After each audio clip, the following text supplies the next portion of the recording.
So this week was the first week that I've done any kind of like Black Rose Witchcraft, like one of the newer courses. I've done a lot of, you know, the smaller stuff like the soul alignment, and I've been kind of consistently doing that as time goes on. And so today I was actually able to do a newer one, namely the entering the Temple of Air, which I love the fact that the next several months of the courses are actually going to be all about entering the various temples of elements and working with the guardians of each one.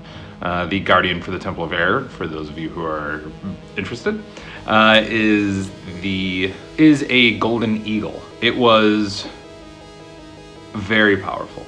All of the energy that I like raised up while I was doing it within me was almost to the point of being too much.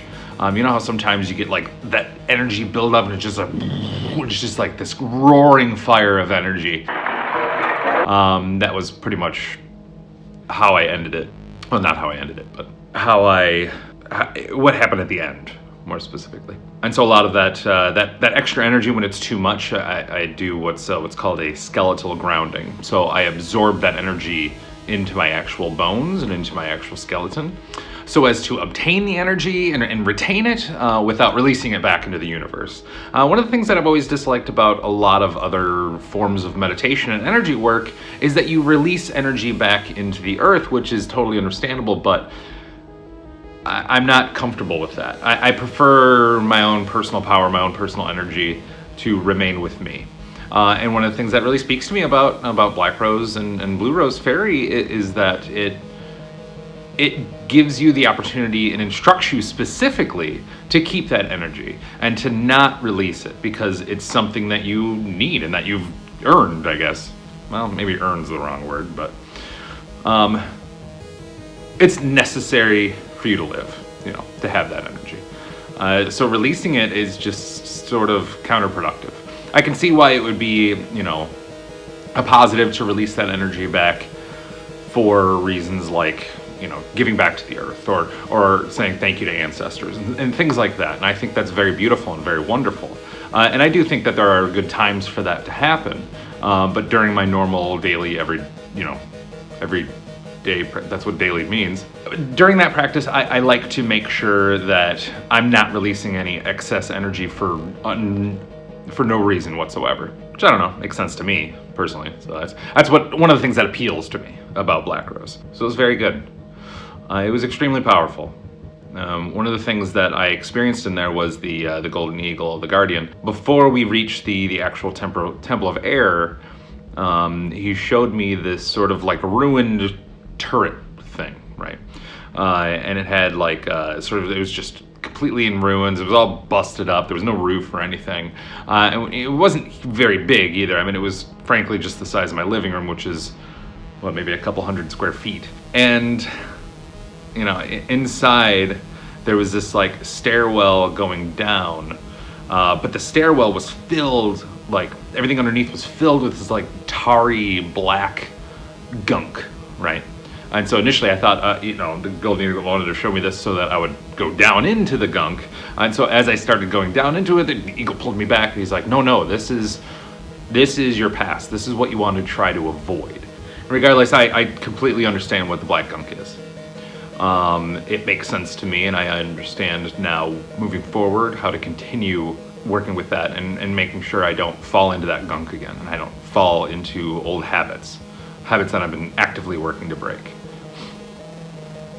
One of the other things that I've been doing lately is reading a book. Where are you? Un momento, por favor. I'm going to find that book. One of the things that I've been doing a lot lately is reading this book that I just recently got called Heart of the Buddha's Teaching by Thich Nhat Hahn. I have no idea if that's how you're supposed to pronounce it, but I'm not particularly far into it. I'm only, but already it's got so many wonderful, valuable lessons in there to teach. Buddhism, it very much so relates to my own personal philosophy, and so it's pretty interesting to see where that's going and where I can take that, because I do a lot of mantra work. I do a lot of, I try to be more mindful of things, and this is really teaching me what mindfulness means and how to use mindfulness to break out of negative habits and break out of routines that you don't want. I have no idea. What Thich, sure, let's call him Thich. I mean, he's a world-renowned Vietnamese monk, but I'm gonna go ahead and use his first name like I know him. Old Thichy and I've been able to realize that the habit forces that I have in my life are part of what's causing a lot of my own strife and my own personal suffering and things like that. And if you don't know much about Buddhism, real quick primer, a lot of it has to do with acknowledging your suffering and acknowledging what's causing your suffering in order to get past it. Like that's a big part of it, is you're aiming to become friends with your suffering so as to be able to move through it and not let it cause suffering anymore. This is one of the main tenets, of Buddhism, and specifically this book as well. And so I've started, researching my own habit forces. I've been journaling on it. I've been making sure that I understand what impulses drive me and which ones have been driving me my whole life. What are the big ones? And then I want to, once I'm able to kind of say, I've kind of mastered those, I've gotten through those, what next ones can I move towards? Because I'm sure there's just a never-ending slew of habit forces that I'm like not even aware that I'm doing, or habit forces that I'm not even aware exist, kind of thing. So right now I'm just researching my own personal habit forces. I'm trying to figure out, okay, how can I be mindful of them? How can I make sure that I don't continue to allow them to rule my life? That to me is what that black gunk represents. Is that it's a few specific habit forces that I would prefer not to mention. A few specific habit forces, right? What the hell was I talking about? I don't even know. I have no idea what I was saying. It's gone. It's completely gone from my mind. Right, the gunk. Yeah. Okay.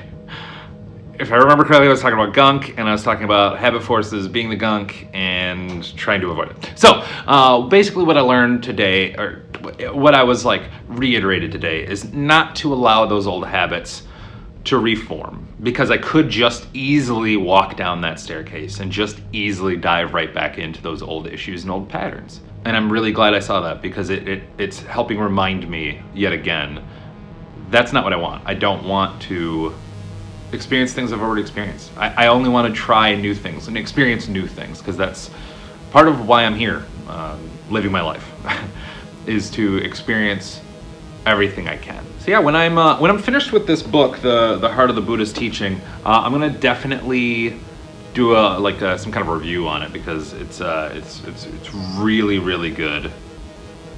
And it's got a lot of information. I already just started reading it while I'm recording. I highly recommend it if you're interested in any kind of Buddhism or anything like that, or any sort of self-improvement, of any kind, because that's kind of really what Buddhism is sort of a self-improvement, tenet. You can easily copy and paste it to any belief system. I mean, it's a philosophy. It's not a religion of any kind, that kind of thing. So thank you very much for watching. Definitely check me out on the Instagrams at Jade Empire, as well as Twitter, as well as Reddit. I got a Reddit thing. And check me out on Patreon as well. I got a quick little Patreon thing set up. If you could check me $1, that would be awesome. Thank you very much. Give us a like and all that. Do all those things. Tell your fellow humans about me. Maybe one day I'll get better at this part. That's it for today, and as always, never forget, a witch bows to no one, not even the gods.